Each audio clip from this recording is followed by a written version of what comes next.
আল্লাহ মা হাযিহিল আযাহি, এই ঈদুল আজহা এটা কি? আল্লাহর নবী বললেন, হাযিহি সুন্নাতু আবিকুম ইব্রাহিম আলাইহিস সালাতু ওয়াস সালাম। জোরে কোন সুবহানাল্লাহ। নবীজি বললেন, ও আমার সাহাবীরা, এই কুরবানির এটা হলো আমাদের মুসলিম জাতির পিতা ইব্রাহিম খলিলের একটা কি সুন্নাত। জোরে কোন সুবহানাল্লাহ। সাহাবায়ে কেরাম বললেন, ফামা লানা ইয়া রাসূলুল্লাহ। সাহাবায়ে কেরাম বললেন, ইয়া রাসূলুল্লাহ, এটা যদি আমাদের জাতি পিতা মুসলিম জাতির পিতা ইব্রাহিম খলিল আলাইহিস সালাতু ওয়াস সালামের যদি সুন্নাত হয়, ফামা লানা ইয়া রাসূলুল্লাহ, তাহলে আমাদের জন্য লাভ কি? সাহাবীরা শুধু লাভ খুঁজেছেন, কোন কাজ করলে নেকি পাওয়া যাবে, কোন কাজ করলে আল্লাহর সন্তুষ্ট লাভ করা যাবে। সাহাবায়ে কেরামের সব সময় এই তামান্না ছিল। এই জন্য নবীজিকে বললেন, ও নবী, আপনি তো বললেন কুরবানি হলো ইব্রাহিম নবীর সুন্নাত, ফামা লানা ইয়া রাসূলুল্লাহ, তাহলে কুরবানিটা আমাদের জন্য কি? আল্লাহ রসুল বললেন, লিকুল্লি শাআরাতিন হাসানা, তোমরা শুনে রাখো, তোমরা যে কুরবানির পশু আল্লাহর রাস্তায় কুরবানি করবা, প্রত্যেকটা পশুর গায়ে যে লোম আছে, পশম আছে, প্রত্যেকটা পশমের বিনিময়ে আল্লাহ রব্বুল আলামিন একটা নেকি দান করবেন। সুবহানাল্লাহ। অপর হাদিসে আল্লাহ রসুল বলেন, সাহাবায়ে কেরাম জিজ্ঞাসা করলেন, ইয়া রাসূলুল্লাহ, আমরা যে পশু কুরবানি করব, এই পশুর শিং আছে, লোম আছে, খুর আছে, এগুলো কি হবে? আল্লাহ রসুল বললেন যে, ইন্নাহু লা ইয়াতি ইয়াউমাল কিয়ামাতি মিন শারিহা ওয়া আজলাফিহা। আল্লাহ রসুল বললেন, কিয়ামতের দিবসে কোরবানির পশুর প্রত্যেকটা পশুর আপনার লোম এবং পায়ের খুর এবং শিং সবগুলো কিয়ামতের মাঠে আল্লাহ রব্বুল আলামিনের দরবারে আপনার জন্য উপস্থিত করা হবে। শুধু নেকি আর নেকি। সাহাবায়ে কেরামের মধ্যে আর একজন সাহাবী জিজ্ঞাসা করলেন, ইয়া রাসূলুল্লাহ, আমরা যদি উট কুরবানি করতে না পারি, তাহলে আমরা আর যদি দুম্বা কুরবানি করি, ভেড়া যদি কুরবানি করি, তাহলে কি আমাদের নেকি হবে? আল্লাহর রসুল বললেন, হ্যাঁ, প্রত্যেকটা দুম্বা এবং ভেড়ার গায়ে যতগুলো লোম আছে, পশম আছে, প্রত্যেকটা লোমের পরিবর্তে আল্লাহ রব্বুল আলামিন একটা নেকি দান করবেন। এটা হলো আমাদের জন্য কি লাভ? এই কুরবানির ইতিহাস আদি ইতিহাস আপনারা জানেন। আমাদের আদি পিতা হযরত আদম আলাইহিস সালাতু ওয়াস সালাম, আর আমাদের আদি মাতা হলো মা হাওয়া আলাইহাস সালাম। যখন উভয়জন দুনিয়ার বুকে আগমন করলেন, আল্লাহ রব্বুল আলামিন আদম এর ঔরসে এবং মা হাওয়ার গর্ভে আল্লাহ রব্বুল আলামিন জোড়ায় জোড়ায় আল্লাহ সন্তান দিতেন। জোরে কোন সুবহানাল্লাহ। কয়টা কইরা? দুইটা কইরা। একটা পুত্র সন্তান আর একটা কন্যা সন্তান। শুধু একমাত্র শীষ আলাইহিস সালাতু ওয়াস সালাম, আদম নবীর সন্তান, শীষ ব্যতীত যতগুলো সন্তান আল্লাহ মা হাওয়ার গর্ভে থেকে আল্লাহ দিয়েছেন, জোড়ায় জোড়ায় দিয়েছিলেন। তার ওই ধারাবাহিকতায় আল্লাহ রব্বুল আলামিন যখন আদম আলাইহিস সালাতু ওয়াস সালাম এই দুনিয়ার বুকে আসলেন, আল্লাহ রব্বুল আলামিন সর্বপ্রথম আদম আলাইহিস সালাতু ওয়াস সালামের ঔরসে মা হাওয়ার গর্ভে প্রথম যেই দুইটা সন্তান আল্লাহ দিয়েছিলেন। একটা সন্তান হলো আপনার হাবিল, আর একটা কি কাবিল। প্রথম যে সন্তান হয়েছে ওটার হলো হাবিল হয়েছে, আর ওর সাথে একটা কন্যা সন্তান হয়েছে, নাম হলো লাবুদা। নাম কি? লাবুদা। আবার দ্বিতীয়বার আল্লাহ রাব্বুল আলামিন মা হাওয়ার গর্ভে আবার এক জোড়া সন্তান আল্লাহ রাব্বুল আলামিন দান করলেন। তখন আল্লাহ রাব্বুল আলামিন একটা পুত্র সন্তান দিলেন আর একটা কন্যা সন্তান দিলেন। কন্যা সন্তানের নাম হলো আকলিমা। নাম কি? আকলিমা। আর পুত্র সন্তানের নাম হলো কাবিল। কি? কাবিল। যখন আল্লাহ রাব্বুল আলামিন এই সন্তান দিচ্ছিলেন, ওই সময় তো আপনার মক্কাতে তো আর কোনো, সারা পৃথিবী তো আর কোনো মানুষ ছিল না। আল্লাহ রাব্বুল আলামিন এর নবী হযরতে আদম আলাইহিস সালাতু ওয়াস সালাম দেখলেন তার সন্তান সন্ততি, তার ছেলে মেয়ে তারা যুবক যুবতী হয়ে যাচ্ছে। আল্লাহর কাছে ডাক দিয়ে বললেন, রব্বুল আলামিন, আমার সন্তান হাবিল তো উপযুক্ত হয়েছে, যৌবনে পদার্পণ করেছে, আমার কন্যা এবং আমার সন্তান সকলেই তো যুবক যুবতী হয়ে গেছে, বিবাহের বয়স হয়ে গেছে। আল্লাহ, আমার সন্তানকে কোথায় বিবাহ করাবো? আমার কন্যা সন্তানকে কার সাথে বিবাহ দিব? আল্লাহ রাব্বুল আলামিন জরুরি আইনের ভিত্তিতে আল্লাহ রাব্বুল আলামিন জিবরাইল আমিনকে পাঠা দিলেন। জিবরাইল আলাইহিস সালাতু ওয়াস সালাম আগমন করে বললেন, ও আল্লাহর নবী আদম, আল্লাহ রাব্বুল আলামিন বলেছেন যে আপনার হাবিলের সাথে আকলিমার বিবাহ হবে, আর কাবিলের সাথে লাবুদার বিবাহ হবে। প্রথম জোড়ার সন্তানের সাথে অপর জোড়ার কন্যা সন্তান বিবাহ হবে।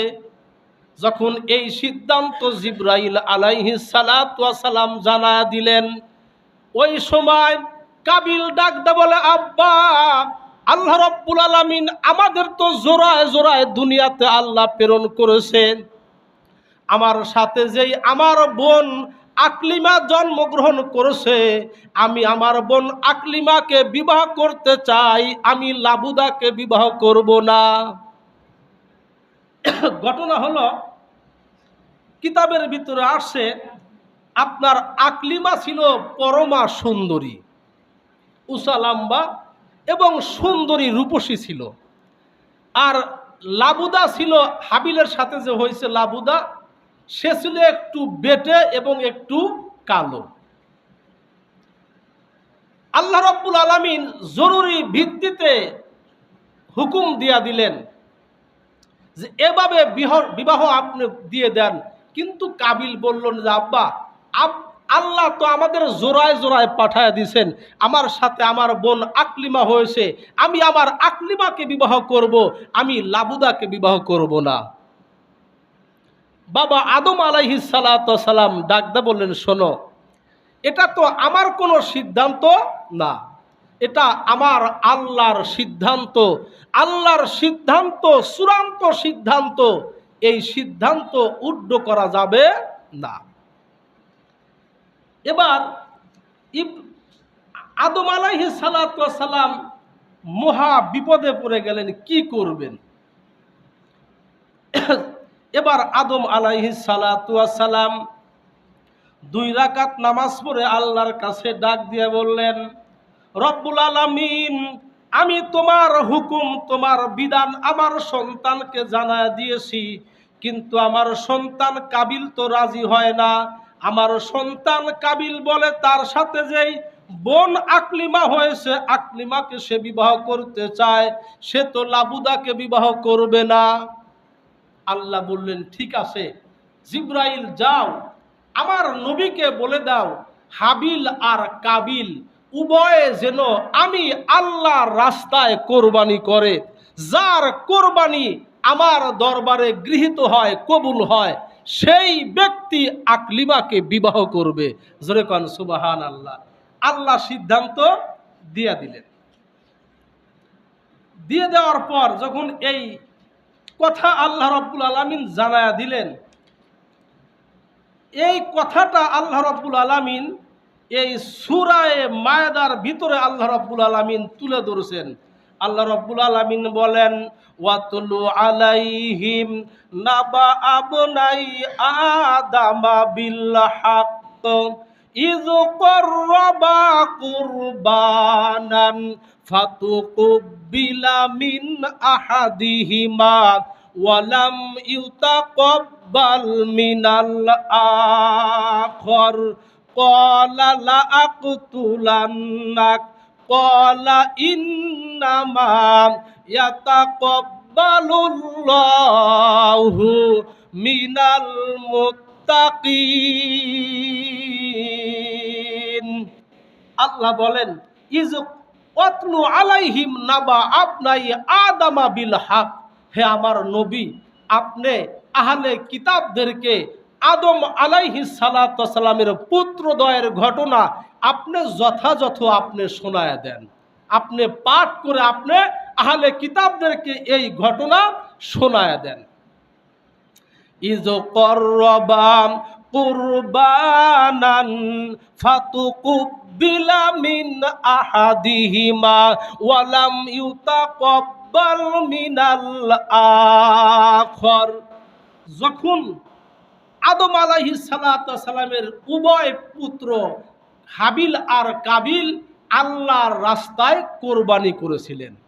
কোরবানি কাকে বলে? মানে আল্লাহর সন্তুষ্টি অর্জনের জন্য যেই পশু যথা টাইমে আল্লাহর রাস্তায় জবহ করা হয় এটাকে বলা হয় কি? কোরবানি। আল্লাহ রাব্বুল আলামিনের নির্দেশে হাবিল সে দুম্বা লালন পালন করত, আর কাবিল ক্ষেত খামারের কাজ করত, বেশি কৃষি কাজ করত। আদম আলাইহিস সালাতু ওয়াস সালাম উভয় সন্তানকে ডাক দিয়ে বলল, বাবা শোনো, আমি আমার আল্লাহকে বলেছিলাম, আল্লাহ আরেকটা নির্দেশ জারি করেছেন, তোমরা দুই ভাই মিলে আমার আল্লাহর রাস্তায় তোমরা কোরবানি করো। যার কোরবানি আল্লাহর কাছে গ্রহণযোগ্য হবে সে আকলিমাকে বিবাহ করবে। জোরে কোন সুবহানাল্লাহ। আল্লাহ এই ঘটনায় বলছেন, ইয করবা কুরবানান, যখন তারা উভয়জন আল্লাহর হস্তে কোরবানি করেছিলেন, ফাতুকুবিলা মিন আহাদিহিমা ওয়ালাম ইউতাকাব্বাল মিনাল আখর। আল্লাহ রাব্বুল আলামিন একজনের কোরবানি কবুল করলেন, আর একজনের কোরবানি আল্লাহ কবুল করলেন না। ওই যুগে কোরবানির সিস্টেম ছিল, হাবিল তার দুম্বা পাহাড়ের উঁচুয় একবার রেখে আসছিল, আর কাবিল কিছু শস্য পাহাড়ের চূড়া রেখে আসছিল।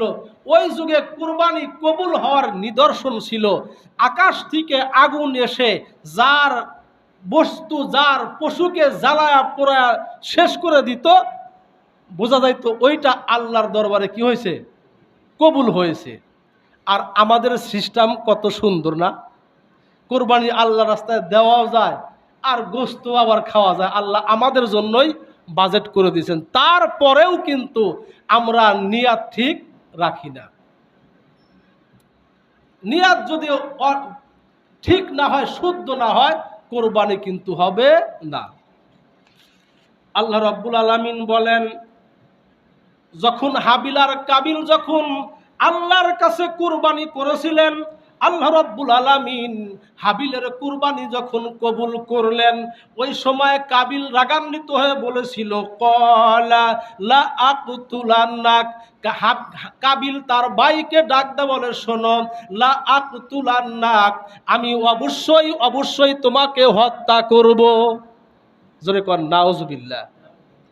দেখেন, শুধু বলেছিল আমি তোকে হত্যা করব। যখন এই কথা বলেছিল তখন হাবিল যেই কথাটা বলেছিল, হাবিল তখন বলল, ক্বালা ইন্নামা ইয়াতাকাব্বালুল্লাহু তাকাব্বালুল্লাহু মিনাল মুত্তাকিন। হাবিল ডাক দে বলল, ভাইজান এটা তো আমার কোনো কিছু করার নাই। ইন্নামা ইয়াতাকাব্বালুল্লাহু মিনাল মুত্তাকিন, যেই ব্যক্তির অন্তরের ভিতরে আল্লাহর ভয় বেশি তার কোরবানি আল্লাহ গ্রহণ করেন। জোরে কোন সুবহানাল্লাহ। তাহলে কোরবানি কবুল হওয়ার জন্য শর্ত হলো কি, আমার আপনার এই সিনার ভিতরে আল্লাহর ভয় থাকতে হবে, যে আল্লাহর ভয়ে আমি আল্লাহর রাস্তায় কোরবানি করতেছি। যখন এই কথা বলেছিল তখন হাবিল বলেছিল, লাইম বাসাত্তা ইলাইয়া ইয়াদাকা লিতাকতুলানি মা আনা বিবাসিতি ইয়াদাইয়া ইলাইকা লিআকতুলান্নাক। ওই সময় হাবিল বলেছিল, ভাই যদি তুমি আমাকে হত্যা করার জন্য আমার দিকে যদি হাত তুমি সম্প্রসারিত করো, কিন্তু আমি তোমাকে আঘাত করব না। ইন্নী আখাফুল্লাহু রব্বাল আলামিন, আমি আমার মালিক আল্লাহকে ভয় করি। কে বলেছিল? হাবিল বলেছিল যে ভাই যদিও তুমি আমাকে আঘাত করতে পারো কিন্তু আমি আঘাত করব না। ইন্নী আখাফুল্লাহ ইন্নী আখাফুল্লাহ রব্বাল আলামিন, আমি আমার বিশ্ব জগতের মালিক, আমি আমার আল্লাহকে ভয় করি। কাকে ভয় করে? আমি আল্লাহকে ভয় করি। এই কথা বলার পরে আল্লাহ রাব্বুল আলামিনের যে সিস্টেম মোতাবেক বিবাহ হয়ে গেল। কিন্তু এইদিকে ওই যে বলেছিল ভাই আমি তোমাকে হত্যা করব, শয়তান তো পিছে লাগাই আছে। কি শয়তান পিছে লাগাই আছে? আদম আলাইহিস সালাতু ওয়াস সালাম এবং মা হাওয়া আপনার শ্রীলঙ্কা থেকে হজে চলে গেছেন মক্কা মদিনায়। এই ফাঁকে শয়তান একটা সুযোগ নিয়েছে। হাবিল আপনার পাহাড়ের চূড়ায়, পাহাড়ের পাদদেশে বকরি এবং দুম্বা উট চড়াইতেছিল। ওই সময় শয়তান কাবিলকে গিয়ে বলল, ও কাবিল তুমি না বলেছিলে তোমার ভাইকে হত্যা করবে? তুমি না বলেছিলে তোমার ভাইকে হত্যা করবে তুমি? কয় হ্যাঁ আমি তো বলেছিলাম, কিন্তু আমার ভাইকে আমি মারতে চাইছি, হত্যা করতেছি। মানুষ হত্যা করে কেমনে আমি তো জানি না। জোরে কোন সুবহানাল্লাহ। ইতিপূর্বে তো মানুষ হত্যা হয় নাই, মানুষকে কেমনে কিল দিতে হয়, ঘুষি দিতে হয় কিচ্ছু তো জানে না, দেখেই নাই কোনো দিন। শয়তানকে যখন মানে বুড়া মানুষের আকৃতি ধরে আসছে, সে বলছে আমি তো জানি না কেমনে শয়তান, কেমনে আমার ভাইকে আমি হত্যা করব। তখন শয়তান পকেটের থেকে একটা কৃত্রিম একটা সাপ বাইর করে ছেড়ে দিছে। সাপ নড়াচড়া করতেছে হাবিলের সামনে। ওই সময় একটা বড় একটা পাথর নিয়ে শয়তান করলো কি, সাপের মাথায় আঘাত করলো। আঘাত করার সঙ্গে সঙ্গে সাপের মাথা ছেঁচে গেল, চূর্ণ বিচূর্ণ হয়ে গেল, সাপটা আস্তে করে মারা গেল। তখন কাবিল তো দেখলো, মানে বুঝলো যে এভাবে মারতে হয়। তার ভিতরে শয়তান তার ভিতরে কাজ করতে লাগলো। শয়তান মনে মনে কাবিলকে ডাক দে বলে, ও কাবিল ওই যে দেখো তোমার ভাই পাহাড়ের পাদদেশে শুয়ে আছে, আরাম করতেছে, তুমি আস্তে আস্তে পাহাড়ের উপরে উঠে যাও। এবার কাবিল আস্তে আস্তে পাহাড়ের উপরে উঠল। শয়তান বলল, ওই যে বড় একটা পাথর দেখা যায়, ওই পাথরটা আস্তে আস্তে তুমি এই দিকে ধাক্কায় নিয়ে আসো। তারপরে এইদিকে ধাক্কা যখন তুমি জোরে আঘাত করবা পাথরটা নিচে পড়বে, হাবিল তো শুয়ে আছে ওখানে। জোরে কর নাউজুবিল্লাহ। এবার ওই কাবিল পাথরটা আস্তে আস্তে ধাক্কাইতে ধাক্কাইতে নিয়ে যখন ওখান থেকে পাথরটা ছেড়ে দিল, হাবিল ঘুমন্ত অবস্থায় ছিল, ওই বিশাল পাথরটা হাবিলের মাথায় পড়ে সঙ্গে সঙ্গে হাবিলের মাথা চূর্ণ বিচূর্ণ হয়ে হাবিল দুনিয়ার থেকে বিদায় নিয়ে চলে গেল। এখন ভাই তো একবারে শুধু দেহটা পড়ে রয়েছে, লাশটা পড়ে রয়েছে, একটু নড়ে না, ফিঙ্কি দিয়ে রক্ত বের হয়ে সব শরীরটা নিস্তেজ হয়ে গেছে। কি করবে? শুধু ভাই তো অন্তরে তো আঘাত লাগছে, ভাইয়ের অন্তরে আঘাত লাগার কারণে এবার কাবিল হাবিলকে কোলে নিয়ে কান্দে নিয়ে একবার উত্তর দিকে যায় আর একবার দক্ষিণ দিকে যায়, আর দুই চোখ দিয়ে পানি ছেড়ে দিয়ে আল্লাহকে ডাকে, আল্লাহ আমি আমার ভাইকে হত্যা করেছি, আল্লাহ তুমি ক্ষমা করে দাও। কাবিল যখন এই কথাগুলো বলতেছিল, বলতে বলতে এবার কি করবে, কিভাবে তাকে দাফন করবে, আল্লাহ রাব্বুল আলামিন বলেন ফাবাআসাল্লাহু গুরাবাই, আল্লাহ বলেন আমি আল্লাহ রাব্বুল আলামিন ওই সময় কাবিলের সামনে আমি আল্লাহ রাব্বুল আলামিন এক জোড়া কাককে পাঠায়া দিলাম। কি? এক জোড়া কাক। এই এক জোড়া কাক এসে কাবিলের সামনে এসে দুইটা ঝগড়া করতে লাগলো, একটা আরেকটাকে আঘাত করে ঠোকাইতে ঠোকাইতে একটাকে আঘাত করে দুনিয়ার থেকে বিদায় করে দিলে। একটা কাক মরে গেল। মরে যাওয়ার পরে দেখলো যে আস্তে করে নিস্তেজ হয়ে গেছে। কি করলো? কাবিল দেখতেছে দৃশ্যটা, তখন ওই জীবিত কাকটা পা দিয়ে ঠোঁট দিয়ে মাটি সরায়া সরায়া তার ওই যেই কাকটাকে মারছে তার সাথী, ওই কাকটাকে মাটির ভিতরে গর্ত করে মাটি দিয়ে কাকটা উড়াল দিয়ে চলে গেল। কাবিল তখন বলল, ইয়া আফসোস, ইয়া ওয়াইলাতা, আফসোস, একটা কাকের ভিতরে যেই অনুভূতি আসে আমার ভিতরে সেই অনুভূতি নাই।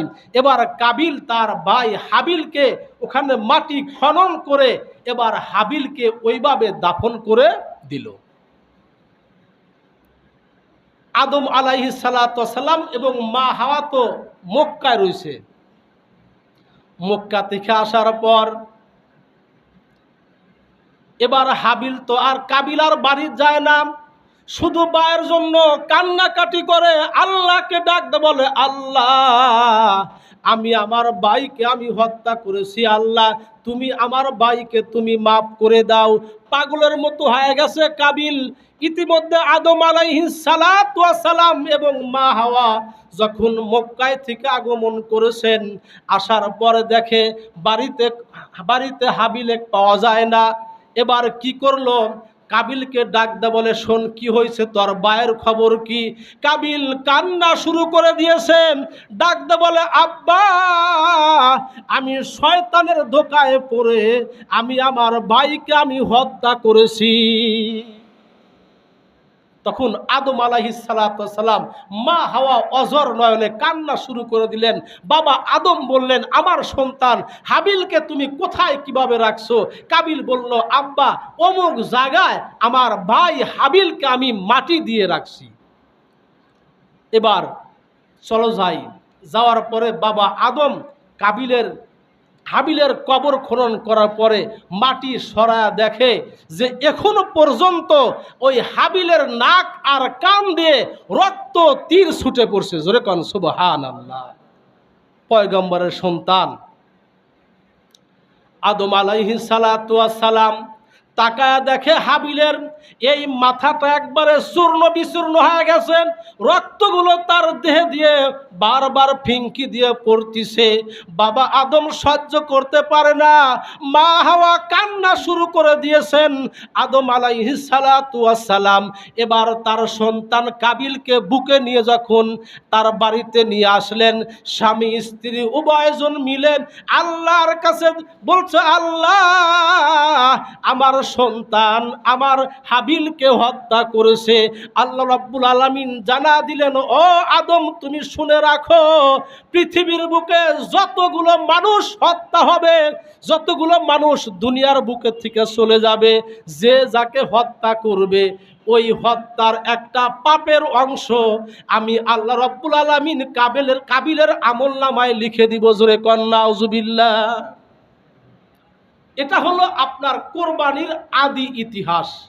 কি কথা বলেন? আদি ইতিহাস। আল্লাহ রাব্বুল আলামিন সূরা হজের ভিতরে আল্লাহ বলেন যে এই কোরবানির রক্ত এবং গোশত আল্লাহর কাছে পৌঁছে না। পৌঁছে কি? কথা বলেন। পৌঁছে না। আল্লাহর কাছে পৌঁছে একমাত্র আমার আপনার তাকওয়া, আমার আপনার খোদা ভীতি আল্লাহর দরবারে পৌঁছে। আল্লাহ কি গোশত খায়? রক্ত মাংস কিছুই আল্লাহর দরবারে যায় না। আল্লাহ রাব্বুল আলামিন বলেন, বিসমিল্লাহির রহমানির রহিম, লা ইয়ানালাল্লাহা লুহুমুহা ওয়ালা দিমাউহা ওয়ালাকিন ইয়ানালুহুত তাকওয়া মিনকুম। আল্লাহ রাব্বুল আলামিন বলেন, তোমাদের গোশত কুরবানির পশুর রক্ত এবং গোশত আমি আল্লাহর কাছে কখনো পৌঁছে না। ওয়ালাকিন ইয়ানালুহুত তাকওয়া মিনকুম, একমাত্র আমি আল্লাহর দরবারে পৌঁছে তোমাদের ভয়। তোমরা কে? আমি আল্লাহকে ভয় করে কুরবানি করো। সমাজের কোনো চাপে নয়, কোনো ব্যক্তিকে দেখানোর জন্য নয়। কোন ব্যক্তি আমি আল্লাহকে ভয় করে আমি আল্লাহর রাস্তায় কুরবানি করো, এটা আমি আল্লাহর দরবারে পৌঁছে। তাই তো আল্লাহর নবী বলেন, ওয়াকালান নাবিয়্যু সাল্লাল্লাহু আলাইহি ওয়াসাল্লাম, ইন্নাল্লাহা লা ইয়ানজুরু ইলা সুওয়ারিকুম ওয়ালা ইলা আজসামিকুম। আল্লাহর হাবিব মুহাম্মদুর রাসূলুল্লাহ বলেন, অবশ্যই আল্লাহ রাব্বুল আলামিন তোমাদের চেহারা দেখেন না। আল্লাহ রাব্বুল আলামিন তোমাদের কারো বডি দেখেন না, কে সুন্দর কে কালো, কে লম্বা কে বেটে, কে চিকুন কে মোটা। আল্লাহ বলেন, আল্লাহর হাবিব বলেন, আল্লাহ রাব্বুল আলামিন এটা দেখেন না। ওয়ালাকিন ইয়ানজুরু ইলা কুলুবিকুম ওয়া নিয়াতিকুম, কিন্তু আল্লাহ রাব্বুল আলামিন দেখেন তোমাদের অন্তরকরণ। কি দেখেন? অন্তর। আপনি 1,00,000 টাকা দিয়ে, 1,20,000 টাকা দিয়ে আপনি কোরবানি করলেন, যদি আপনার ভিতরে আমার ভিতরে যদি লৌকিকতা থাকে যে আমি সমাজের মাতব্বার, আমি যদি 2 লাখ টাকা দিয়ে গরু ক্রয় না করি, তাহলে কি হইল? এই যে তাহলে কি হইল, মানুষে কইবে কি? তাহলে কি কোরবানি কি হবে বাবাজি? হবে না। কারণ আল্লাহ আর একজন গরিব মানুষ, আপনি কষ্ট করে আপনি কোরবানি করছেন, 20,000 টাকা দিয়ে অংশী হয়েছেন, বাগী হয়েছেন, 15,000 টাকা বাগী হয়েছেন, কিন্তু আপনার আমার নিয়াত হলো একমাত্র আল্লাহকে রাজি খুশি করবার জন্য,